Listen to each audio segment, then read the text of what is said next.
This conference will now be recorded. So thank you very much for joining us for the second in the latest webinar series from the Conservation Planning Group, which will be led by Dr. Silvia Marchini, who is a human dimensions expert, very much focused on wildlife conservation, but looking at it from a human dimension lens. And this, I think, began, if not before, then definitely during his PhD on jaguars and looking at conflict between people and jaguars in Brazil. And he's since worked with a whole wide range of species, a wide range of tensions between other species, non-human species and people, and has more recently, and I think he'll talk a bit more about this in the presentation, been interested in the integration of social sciences with spatial analysis and data. And what he's going to be presenting for us today are some of his thoughts around planning for human-wildlife coexistence. And so the topic of coexistence is going to be the main theme of the talk.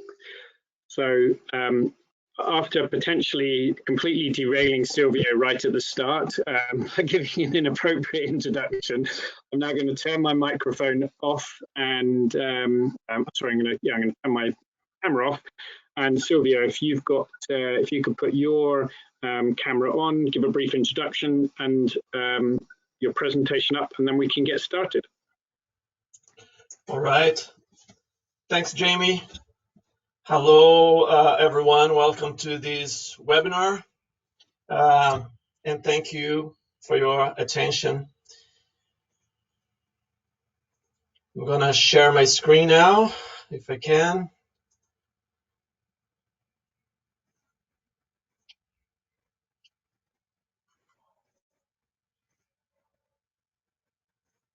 All right. I hope you can see my screen.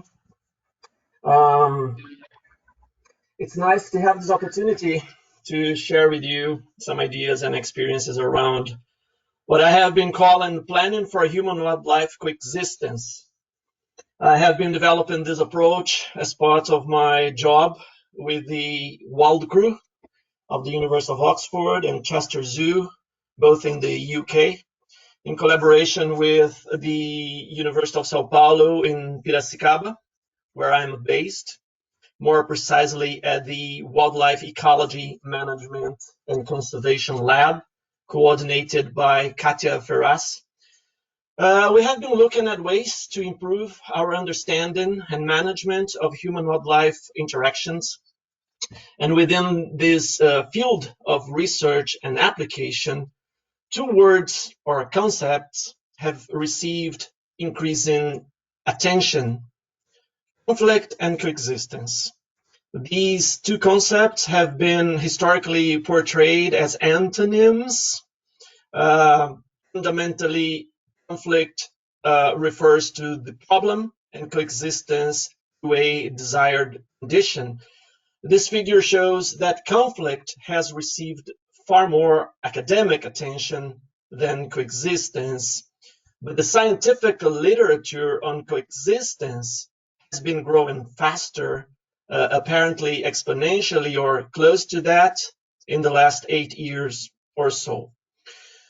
Despite this race in academic production, when it comes down to the application of this scientific knowledge and effective improvement of human-wildlife interactions on the ground, there is arguably a discrepancy. We've been learning a lot, but those human-wildlife interactions of concern remain mostly unchanged. One possible reason for that is an overly emphasis on the problem, on describing and explaining human-wildlife conflicts, with a focus on wildlife damage rather than exploring and evaluating solutions. Another possible reason for that is the lack of clear goals, and that in turn results from the lack of a clear and shared definition of conflict and of coexistence. We want to move away from conflict and achieve coexistence, right? But what exactly do we mean by conflict and coexistence?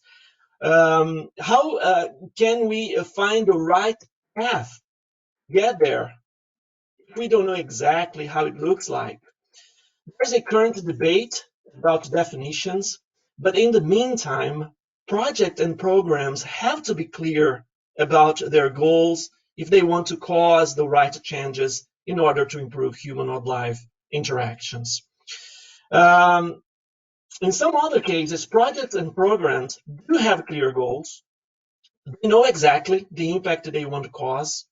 They work hard on their activities, and they assume that those activities will eventually translate into the desired impact.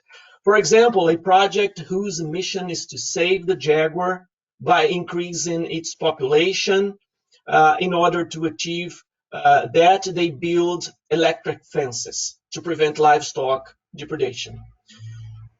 But the electric fences will increase jaguar population only if they significantly decrease livestock loss, and if that change in livestock loss causes a decrease in the local intolerance to jaguars, and if that change in intolerance causes a decrease in persecution and killing of jaguars, and that change in human-caused mortality of jaguars might result in an increase in jaguar population. So it is not a single arrow that connects the activity to the impact. There's a whole missing middle.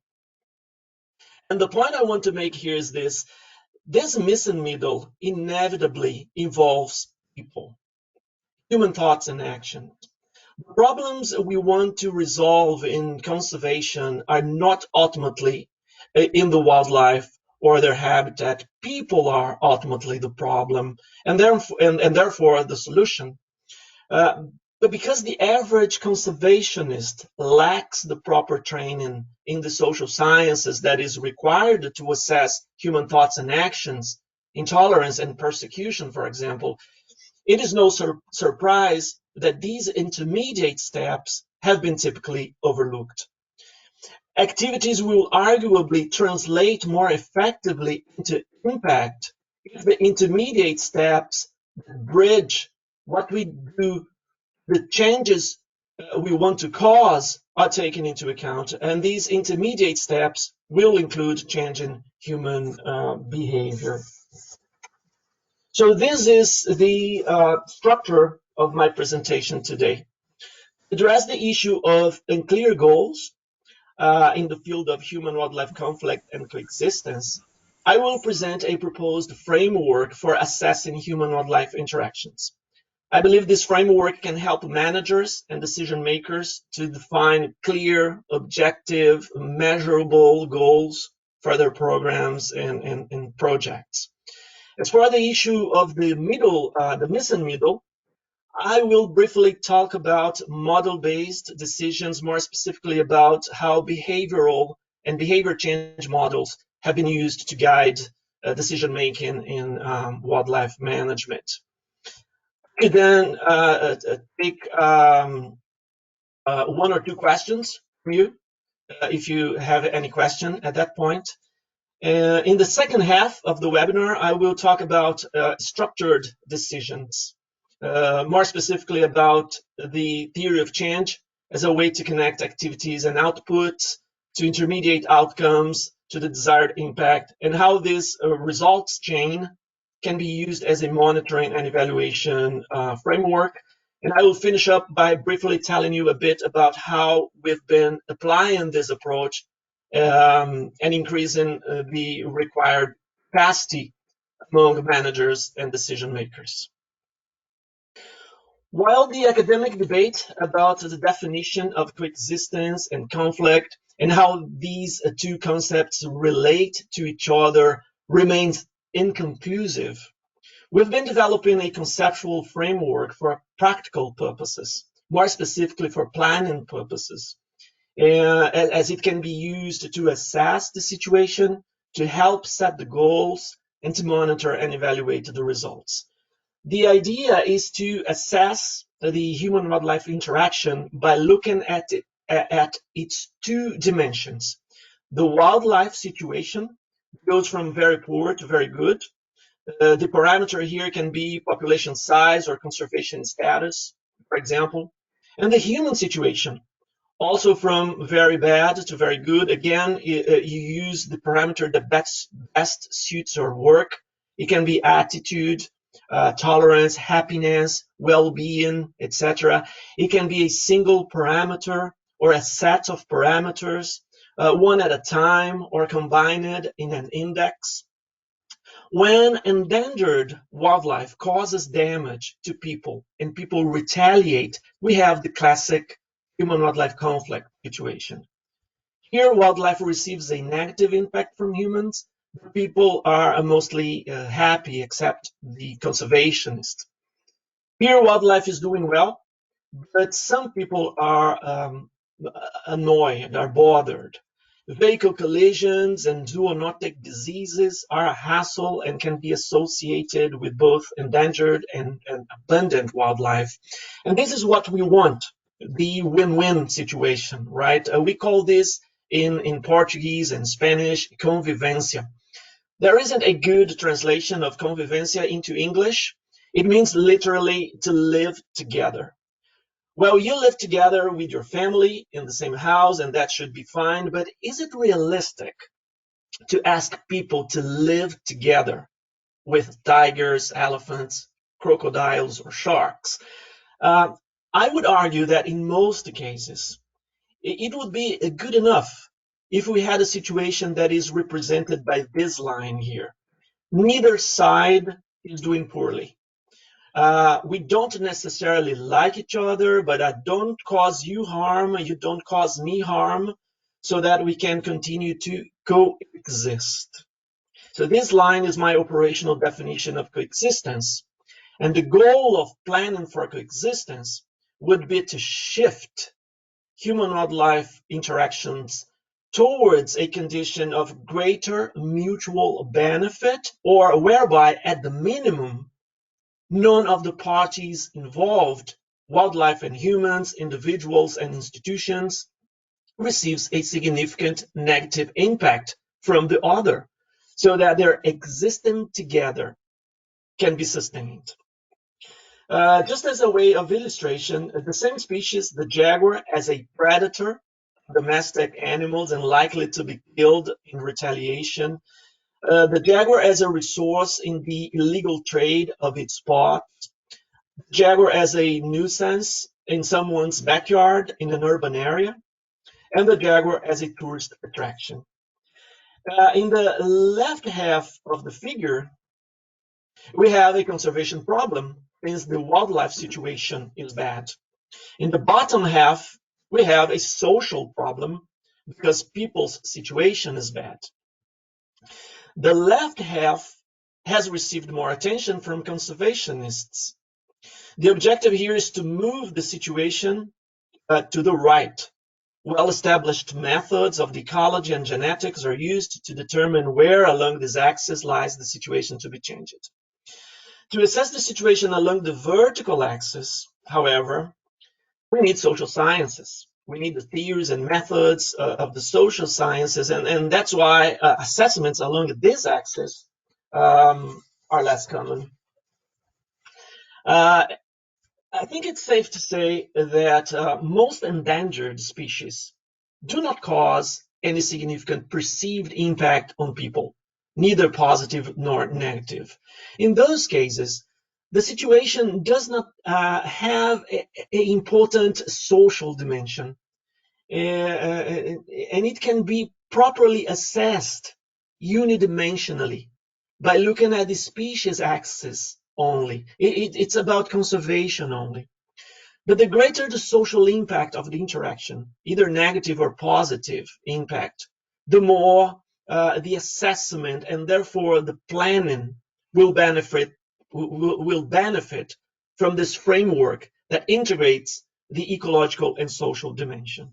So the farther from the middle horizontal line the situation, the more the assessment will benefit from these multidimensional, multidisciplinary assessment. So back to the vertical axis, the human situation. The assessment of the situation here and the ways to move the situation upwards entails sound social research. I'm not going to get into the details behind these concepts of the social research.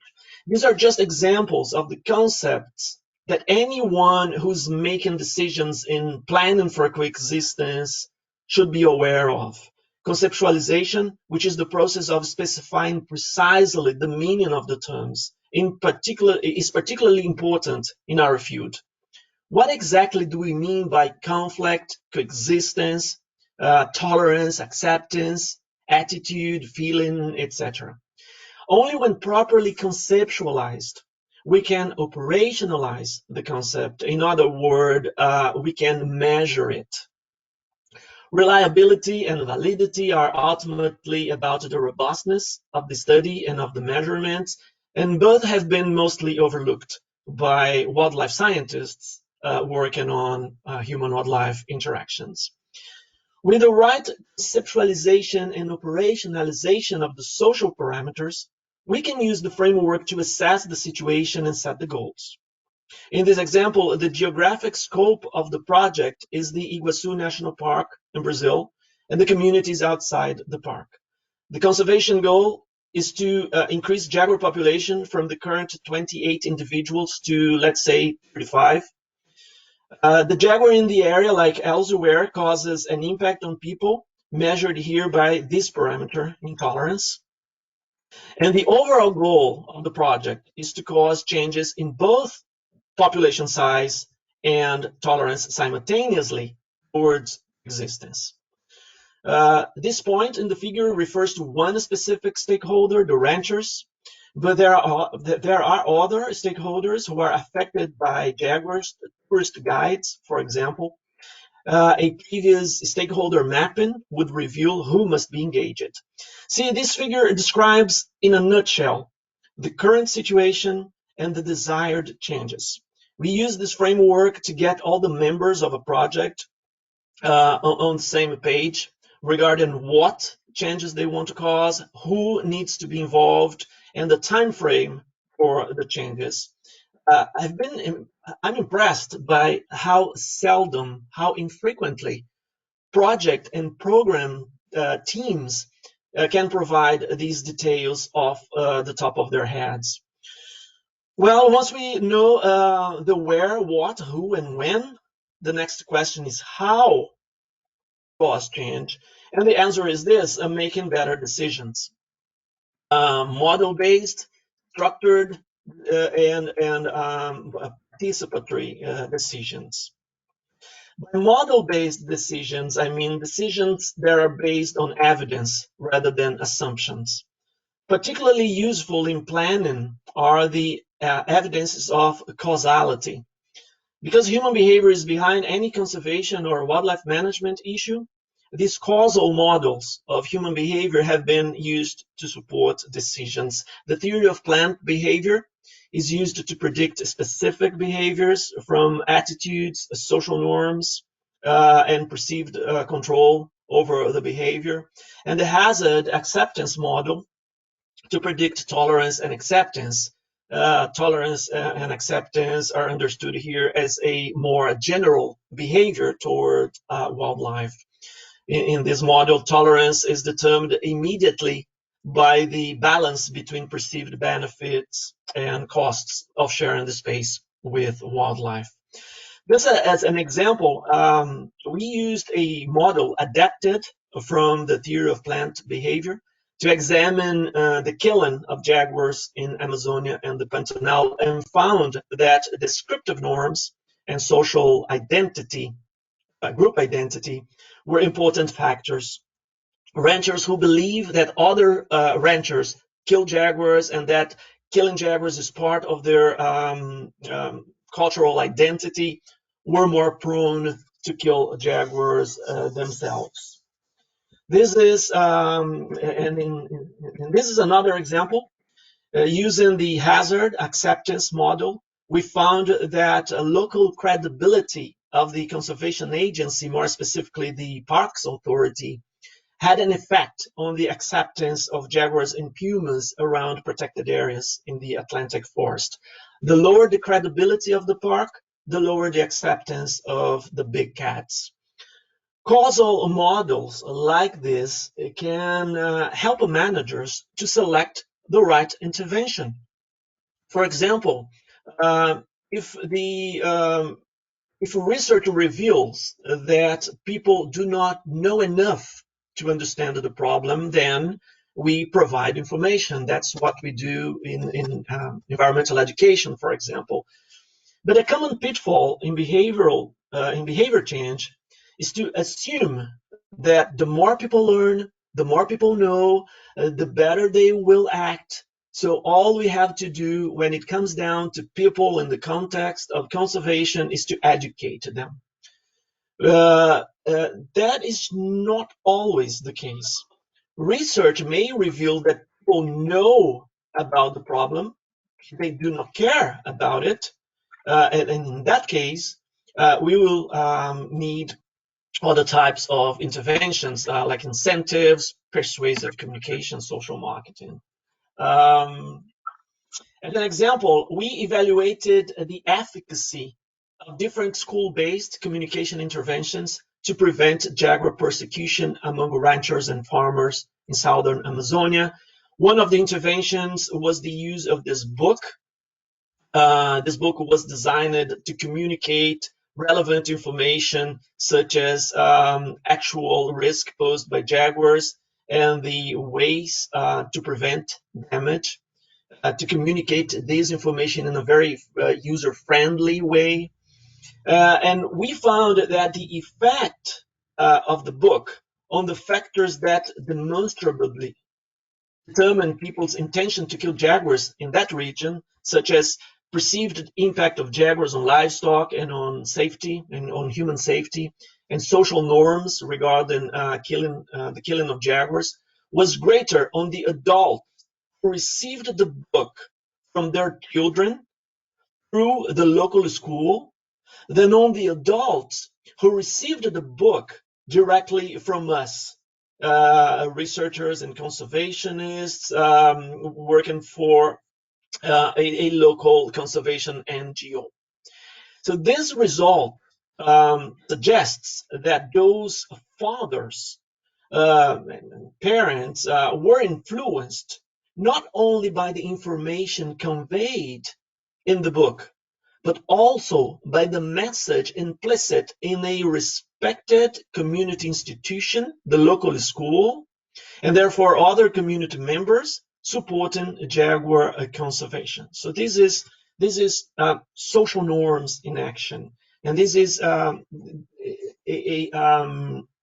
kind of study that we need more now, evaluating the efficacy of interventions rather than just describing the problem.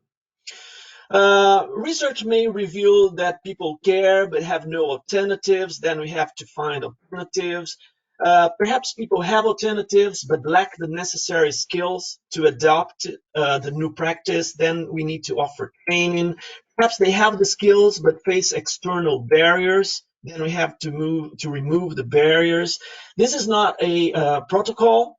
It does not have to follow this sequence. It is just to illustrate the importance of research, the importance of evidence instead of intuition in the design of behavioral change interventions. There has been indeed considerable progress in the understanding of the immediate drivers of specific human behaviors in the context of human-wildlife interactions, and of the ecology and economics of the damage caused by a single species at the local level. This approach has provided localized and temporary solutions. However, coexistence implies a sustained condition. And in the pursuit of coexistence, rather than a simple truce between people and wildlife, we often deal with problems that involve multiple species including endangered and abundant species, native and exotic species, wild and domestic species. A growing set of stakeholders hold an ever stronger interest in governance, in wildlife governance, and different views on the costs and benefits of different situations. Dynamic patterns and processes that take place at broader spatial and temporal scales and at higher hierarchical levels of decision, institutional rather than individual, for example, than what has been usually examined. Alternative management actions with varying urgency, coverage, and cost effectiveness, and diverse forms of financial and human resource constraints. So planning for coexistence would benefit from a more integrative approach that addresses human-wildlife interactions as part of a broader and dynamic socio-ecological system in space. But before I talk more about that, I would take one or two questions at this point. If you have questions you would like to ask now. Jamie? Thank you. Yeah, thank you very much, Silvio. Fantastic stuff. There are some comments coming in about the value of the sorts of studies that you are referring to. Because you asked a question about methodology, and I'd written in a chat group about what specifically. Do you want to either write in the chat box or turn on your mic and ask Silvio directly? Excuse me, Jamie. I think I didn't understand your question. Sorry, it's not for you. It's not for you, Silvio. It's actually for Sorry. For one of the participants who had a question. I was just wondering whether I see. Okay. They can add it into the chat box, or they can turn their mic on. And just whilst we're waiting to see if Vikas would like to do one or the other, I'm just going to look at the other two questions. So from Danielle, what's the difference between subjective, social, and descriptive norms? Okay. Yeah. Subjective norm is the belief about how good or bad something is. It's a belief about how the other people judge or evaluate your behavior, for example. That's why it's subjective. It refers to someone's evaluation of how other people will approve or disapprove a behavior. Now, descriptive norm is not a perception. It's a descriptive norm refers to what the majority of people is doing. That's great. Thank you. And we'll see if there's any other sort of follow-up from Danielle on that. A couple more questions to take on if we can do them just now. So from Mohammed, would it be good to list the animals as IUCN animal list in the local areas? So I'm not sure whether Mohammed, what you're asking is it more relevant to address local status as opposed to global status of a species? And Silvio, I don't know if you have a response to that. My sense would be it would be very much depend on what people care about, though it would be understandable if there was a feeling that what the people involved care about most would be some sort of local or sort of population level aspect. But Silvio, do you have a response to that? I think one point that I try to make here is that coexistence implies large scale, more permanent, sustained conditions. So I think the broader the scope of the analysis and management and eventually the policy, the more appropriate for planning for coexistence. Okay, thank you. And then there's one more from, yes, so Vikas was asking about the ability to, or the methodology in distinguishing between beliefs such as love or fear towards animals. So there's sort of would you point him towards? I'm sorry, because would you point us towards a particular resource to find out more about, I suppose, measuring these different sorts of emotions, the sort of the source of these emotions, whether it's to do with love or fear, whether it's to do with negative or positive emotions.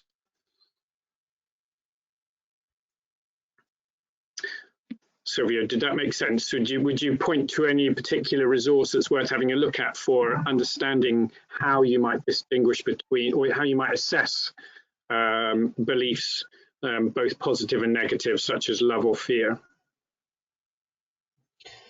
Sorry, Jamie, can you repeat the question, please?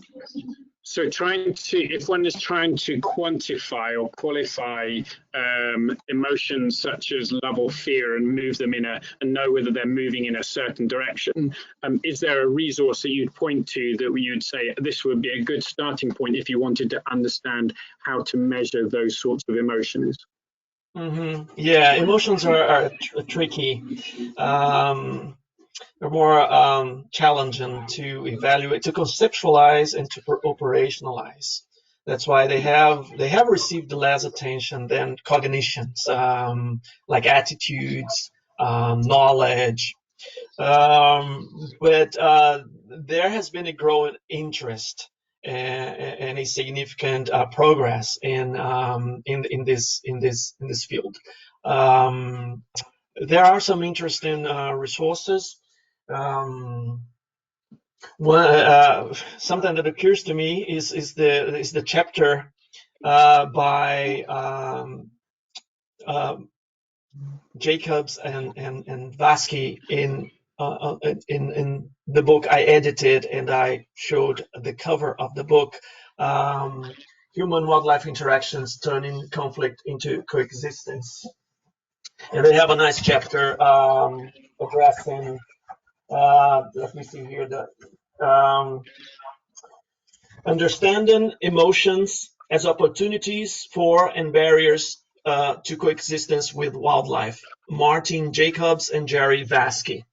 That would be a good starting point for this particular topic. Fantastic. And if anybody wants to email us afterwards to sort of get that reference, then you can email me and I'll send it through to you. One more question just now, Sylvia, and then I'll leave the rest until the okay.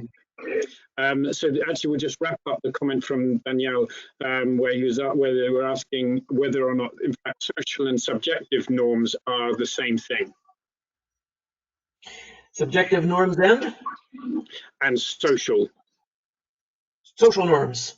Yeah, those are all social norms. Yeah. Okay. That's great.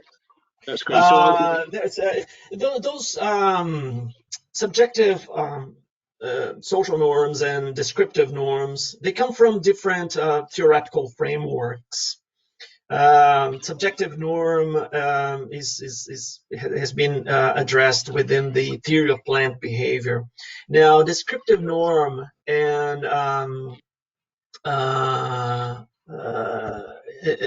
it comes from another theoretical framework.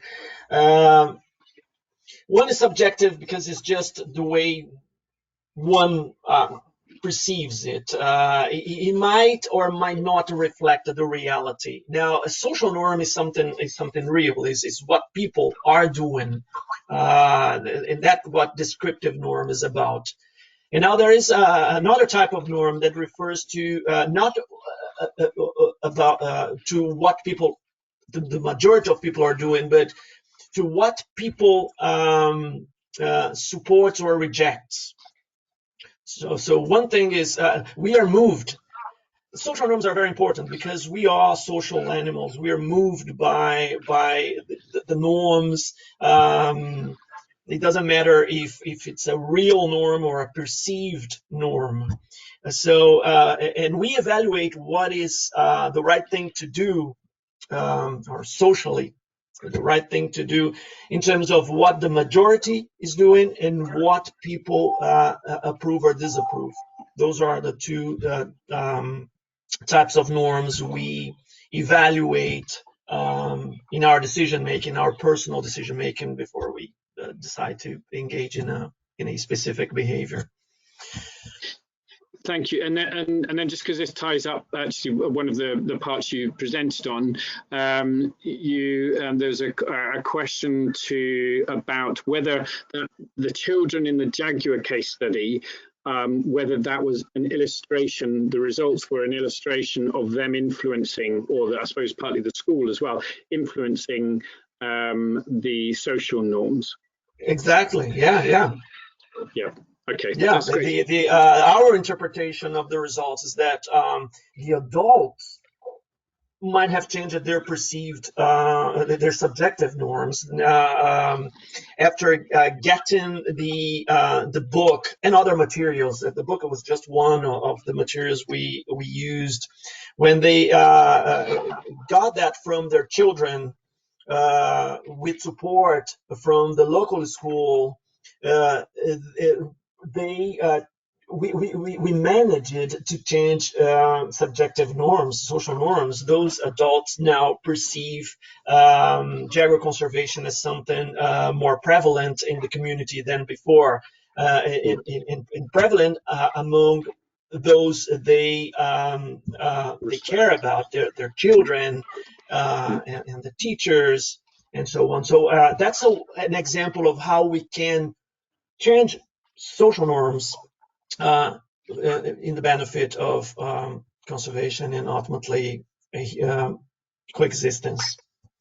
Great. We'll keep the rest of the questions to the end. Could you press, I think it's Ocultar, just you've got a pop-up window on your screen. If you press one of the buttons just to remove that, and then we get the full screen. That was there all the time. Oh man. No, don't worry about it. We saw almost everything. So if you're, I think we can get started with the rest of the presentation. Oh, sorry for that. Okay, so let's move on. I said that planning for coexistence would benefit from a more systemic approach. And there has been some recent work on this exciting emerging field of research and application. These are just a couple of examples. Our group has been exploring an approach to model human-wildlife interactions at large scales. One approach that is based on the concept of vulnerability. Vulnerability as a function of exposure, sensitivity, and adaptive capacity.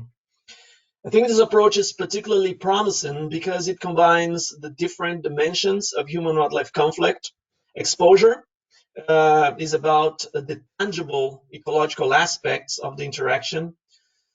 Sensitivity includes the subjectivity of individual perceptions, and adaptive capacity is about the broader economic, political, and technological context. In this approach, instead of the usual search for solutions, the emphasis is on adaptation and resilience. And this is the result of a preliminary exercise. We are working now to refine this model. In some model-based decisions in planning for coexistence will be as good as the models upon which they're based. The more predictive and complete the model, the better the decision. Good models will encompass different levels of analysis, and this hypothetical model to explain the observed increase in jaguar population size in Iguazu National Park illustrates those levels of analysis. The population increases as a result of changes in mortality and natality. These in turn are affected by habitat and prey base. In the case of jaguars, also human behavior, intentional and unintentional killing of jaguars, intentional and unintentional killing of prey, changes in agricultural practices and in the way people manage the habitat. These behaviors, in turn, can be determined by attitude, social norms, subjective social norms, as Daniel would point out, and perceived control. It can be determined by tolerance, which in turn is determined by perceived costs and benefits, motivations versus barriers, and by the levels of awareness, knowledge, and skills. Most research has focused on these levels of analysis, modeling animal populations and explaining specific human behaviors. However, coexistence will be better understood if we take a step further to examine how actions at the institutional level cause changes. Command and control and economic incentives are common actions anywhere. Environmental education, community engagement, and social marketing are other ways to change people. Structural changes, technical assistance in agriculture, and the establishment of protected areas are other examples of actions. This type of systems thinking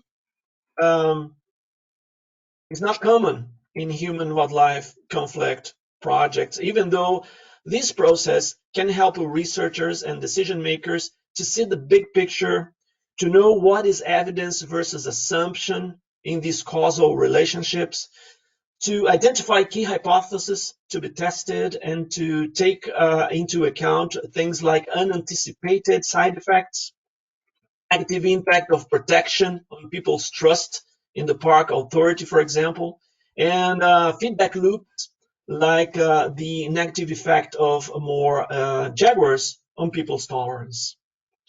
There are factors at even higher levels, at the level of policy, markets, and culture. Brazil's government has an action plan for the conservation of big cats, for example. But there might be factors that have nothing to do with conservation institution. There has been a significant shift in the in land use in that area, for example, from cattle ranching to agriculture in response to the increase in demand for soybeans. Perhaps who is really behind the recovery of jaguars in Iguazu are not the conservation institutions, but the Chinese and their appetite for soybeans on the other side of the planet. This is hypothetical. This is just to illustrate the importance of looking at the different levels of the factors that can determine the situation. The more direct the causes, the more predictive the model. And perhaps that's why these levels on the top of the figure have received more attention. But the large scale, more permanent and sustained condition that characterize coexistence will require more in-depth analysis at the more fundamental levels at the bottom of the figure.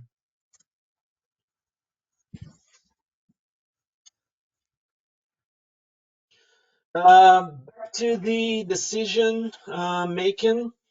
In addition to model-based decisions, planning for coexistence will benefit from structured decisions. And we've been exploring the theory of change, the TOC, an approach to make structured decisions. The TOC is a complete description and illustration of how and why a desired change is expected to occur in a particular context. Remember the missing middle? This is how the TOC can complement the conventional action plan approach, for example. By addressing the missing middle, the TOC actually shifts the emphasis from the actions to the results. In another word, to the changes. In the TOC workshop, the project team defines the ultimate impact they want to cause. Then all the direct and indirect factors that determine that situation are identified.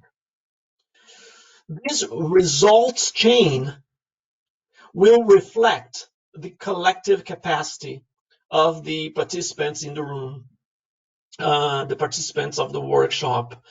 The more interdisciplinary the group, the more systemic the thinking, the more complete and robust will be this result chain. The participants will then choose the specific paths on which the project will focus. For example, the team chooses to increase jaguar population size by decreasing the killing, by decreasing the fear of the residents through the production of and distribution of information materials. The team may also choose to increase tolerance to jaguars by improving husbandry practices, which requires improved skills, which can be achieved by training workshops. And this is how a project's theory of change looks like. This is a plan of viable goals with measurable indicators of outputs, products, of outcomes, effects, the effects, and impact. And this is something the entire team knows and agrees upon. And indeed, the exercise of creating a theory of change is as useful to the project team as the plan itself. And once the plan is implemented, the next step is to monitor and evaluate the results, something few projects do correctly when they do it. With the theory of change in hand, we also have a framework for monitoring and evaluating the results. In addition to the quantitative and qualitative indicators for each of these steps, we can evaluate the effectiveness of the project by looking at the impact, the efficacy of the actions by looking at the effects, the outcomes, and the efficiency by looking at the ratio output to inputs. A project should be able to demonstrate its effectiveness, efficacy, and efficiency, and only with a framework like this and with the capacity to measure indicators, which necessarily implies capacity in ecological and social research, the success of a project can be solidly evaluated. Just as a way of illustration, these are photos of the workshop we conducted last year in Iguazu National Park with the teams from both sides of the frontier. Jaguars of Iguazu project at the Brazilian side, led by Yara Barros, and the Yaguareté project from the Argentinian side, led by Agustin Paviolo. This is the theory of change they produced and the monitoring and evaluation framework. It's model-based and structured decisions. Decisions must be as participatory as possible. And when it comes down to human-wildlife coexistence, the affected people should somehow participate in the decision-making process. Greater participation is expected to increase the chances of success. There's nothing new about it, but also there has been a growing moral imperative to do it. I'm not going to address this topic in detail. Stakeholder engagement has been covered in previous webinars. I just wanted to share with you a figure I like. This figure shows a trend in decision-making for wildlife.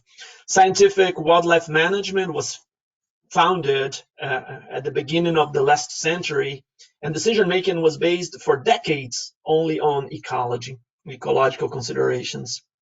It was only in the 70s and 80s it started to incorporate social sciences as well. And the next stage, which may not have started yet, it will also incorporate ethical considerations. So far, we have asked who the stakeholders are and why they do what they do.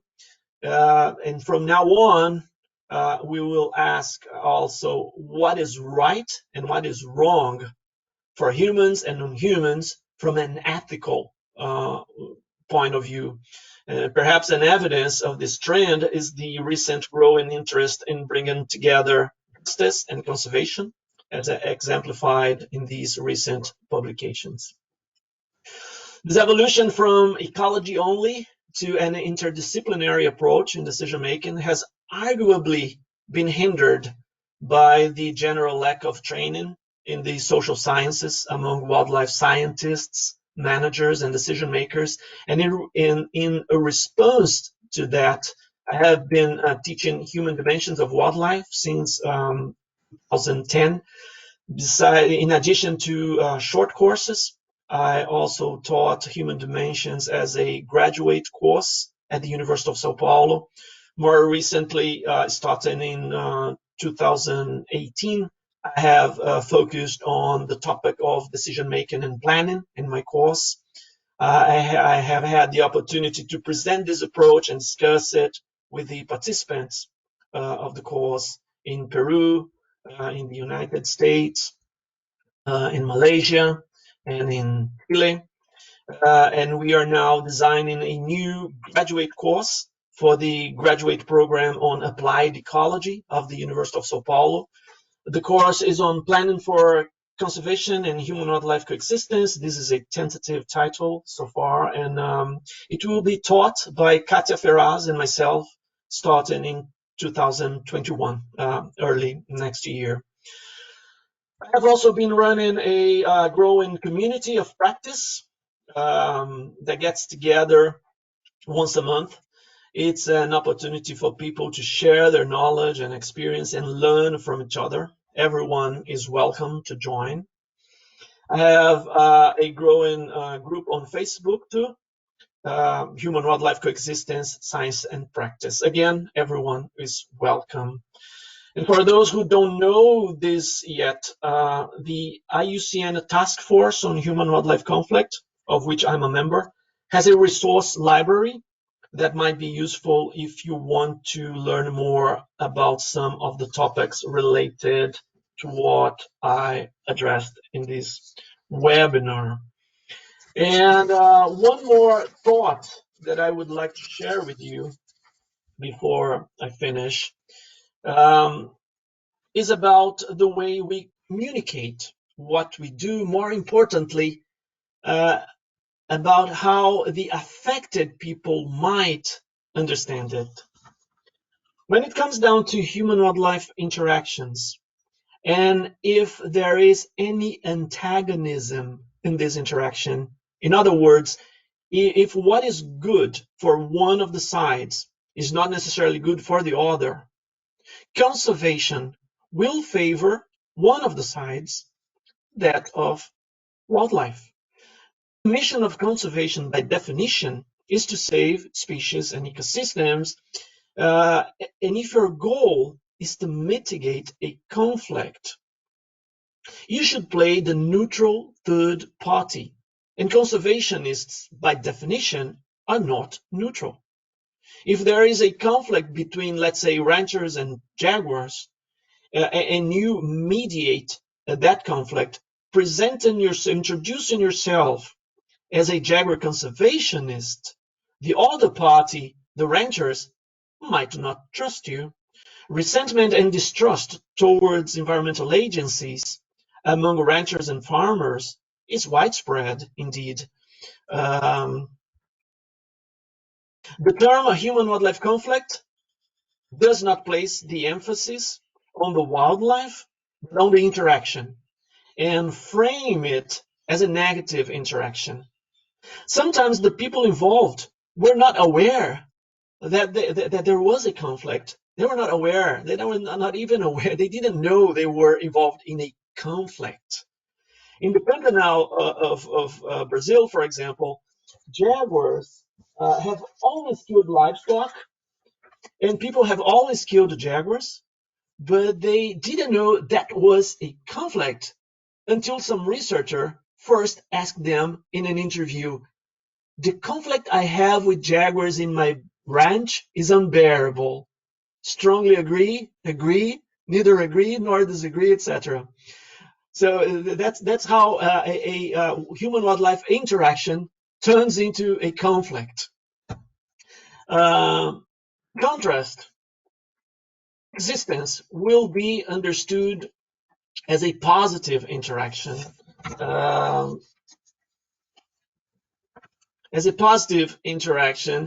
an approach that cares about the well-being of all the parties involved, which may sound realistic or even naive to some people. So I think the bottom line here is that we should be aware of these potential implications of the way we frame what we do and communicate, and then communicate accordingly, depending on the specific audience. And before I finish, I just wanted to make it clear that most of what I have just presented in this webinar is quite new. It's quite new to me. It is something I have been developing together with a few close individual collaborators. And we were excited with several nice opportunities that we would have in 2020 to further apply and test this approach. But it didn't happen because of the pandemic, and now we are waiting for the next opportunities. I'll leave it there. Once again, thank you for your attention, and I would be happy to take more questions if you have any. Fantastic, Silvio. Thank you so much for that. So we've got a few minutes. We might people you'll vote with your feet and leave when you need to leave. We'll try and rattle through them. Sudsa, apologies if I'm pronouncing your name incorrectly, is asking a question around the scale at which one assesses attitude and whether or not it's appropriate to look at attitudes at a local level or a national level. And I would, suppose it depends on what the focus is of concern, whether it needs to be looked at a national level. Although I'm sure as you start moving to beyond the local, then it must get you must get a coarser scale analysis of really what the underlying causes are, because obviously the numbers of the diversity of stakeholders, of individuals, is going to grow. Sylvia, what would you say to that? What is there an appropriate scale to be looking at assessing attitudes, or does it depend on what the concern is? I don't think there is an appropriate scale. Attitudes have been traditionally assessed in human dimensions of wildlife directly by the means of interviews, in-person interviews, and of course that poses limitations in the scale we can assess attitudes. Now we've been exploring an alternative method to assess attitudes at large scales, at regional or even national scales, and that is social media, mining information from the internet, and more specifically from social media. So that's a new frontier in this field. Social media, big data, analytics. Fantastic, thank you. And then working down, there was another question. Sue was asking about whether they're being sort of, I suppose, the reverse of what you found with the children in schools, where adults in the community were resenting, reacting negatively to environmental education conveyed to them from their children. You know, they're not welcoming this pressure that's come to them that might challenge particular beliefs, etc. Do you know of research around that topic? We didn't find anything like that. We didn't detect any negative reaction from the adults. But there is an interesting point there. That's an interesting question. We found that within the group of students, those who had the strongest negative attitudes towards jaguars and jaguar conservation, after participating in the activities, we besides the book, we had activities, educational activities at the school, including dynamics, exercises, group discussions, and so on. And those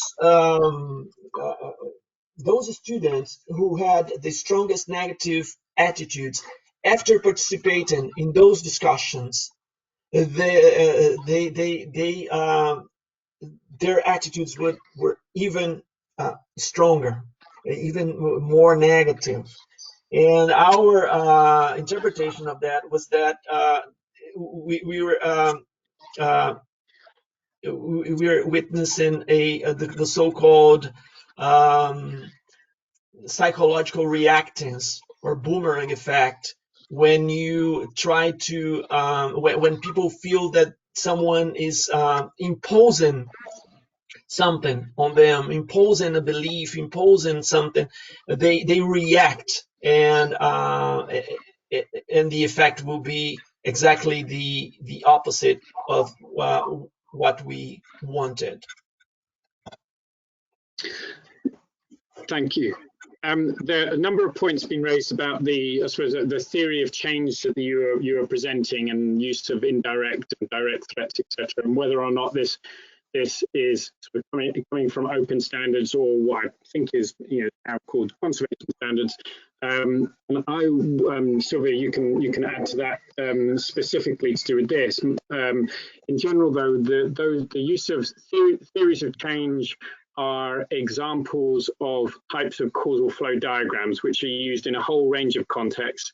I think conservation standards uses results chains and also looks at problem trees. All of these terms are related to a similar set of methodologies, which are concerned with the thing they start with what is the ultimate endpoint, and then you work backwards from that point to develop a series of logical cause and effect relationships, which might be hypothesized or might be evidenced, but it can help you build up a picture of the system. What I think, Sylvia, I'm taking your time, but what I think was really interesting about the previous hypothetical model you presented, which was coming more from systems thinking, illustrates how even the theories of change, while they are really helpful in kind of gathering up and sort of making logical a series of connections, that they themselves may well be an oversimplification, are likely to be a massive oversimplification of the system. And that messier diagram you had up before is much more illustrative of what could well be going on. It's just difficult to get our heads around. And as an aside, if anyone's interested in finding out more about systems thinking, I did an excellent free course through Acumen that was was run by the Omidyar Group, which are funded by people who set up I think it's Amazon or eBay, one of the two, but they were very interested in systems thinking. And that free course it's a really great way to introduce you to systems thinking in this much messier, much more realistic perspective on some of these interactions that might be going on in the systems you're working. Sylvia, you've probably forgotten the question I was asking at that point, which is whether or not the theories of change were coming from the open standards terminology or not. Yes, they're very closely related, but I think the point I tried to make here is that is that of the importance of systems thinking, of considering unanticipated effects and feedback loops. Something the open standards approach, as far as I understand, does not emphasize. The open standards encourages participants to think in a very linear way. It places emphasis on results chain as something more linear and more simple than the reality. So I think the point here is this: open standards offers a very useful framework, a very useful method, but we should not forget about the complexity behind coexistence. And that's where systems thinking comes to the approach I am proposing. Yeah. And I'm aware of the time now, so we're going to wrap up. There were a few more questions, and I'm actually going to leave Tashi's question more as for all of us to think about as we're all dealing with it, the ramifications of it now. And Tashi was asking about how the current pandemic COVID-19 crisis can be correlated with human-wildlife coexistence. And that may be a bigger topic, but you can all have a think about that. Silvio, there were some questions about how people find out more about the courses that you're running, and so perhaps if you can send me details, I can email everybody with the details and perhaps the reference for that book with the chapter in as well, and then I can send around an email to everyone. Of course, yes. Super. Really engaging, very clear and very relevant to conservation planning. Whether it's to do with species or not, to be honest, it's a big topic. It's very relevant, and this webinar is recorded, so it will be on the website. There's also the next webinar that's going to be on sort of project management 101, so some overview of how one might move from the sort of the large scale planning into the management of the projects that you are now starting to implement, though there will be some feedback loops through to planning itself. And that's going to be by Adam Barlow, who's the director of Wild Team. And that will be 22nd of September, but I'll be sending, there'll be a circular coming out from CPSG on the specific times for that later on this week or the start of next. Silvio, thank you so much indeed. Thank you to everybody else for staying on a bit longer. Wonderful presentation. Wish you all the best for wherever you are in your point in the day. Thank you, everyone. Thanks a lot, Jamie. Bye for It was now. a pleasure.